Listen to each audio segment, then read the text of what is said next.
ating adobong galunggong na paksiw. Ayan, may talong yan guys.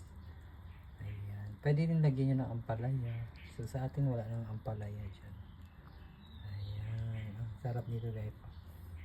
Mauubos talaga yung ating kanin. So magpaksiw tayo ng galunggong.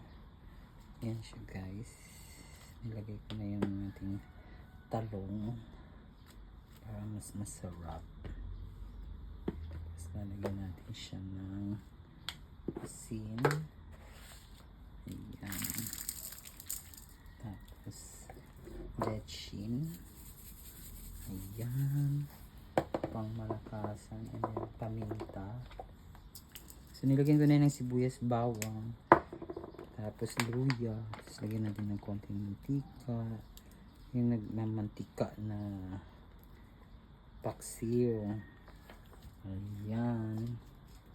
Tapos lalagyan natin siya ng kalamansi guys. Tapos mamaya lagyan natin siya ng toyo. Para siyang adobo style. Ayan. Para matanggal yung langsa.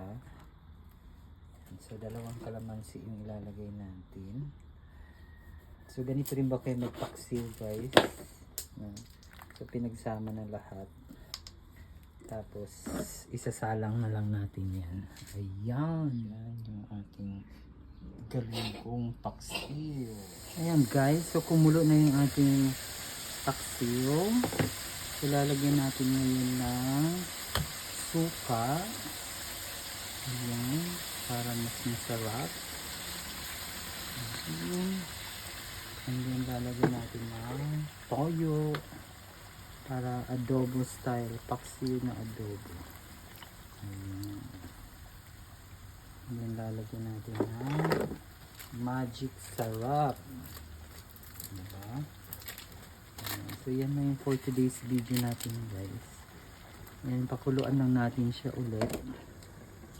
Ayan. Ayan guys. So kumulo na siya ng bongga. Ayan.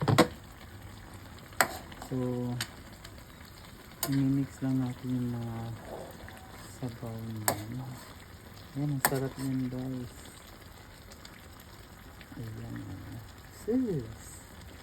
Ang sarap pang umagahan guys. Kompleto yan guys. May sili, may laurel, may paminta, may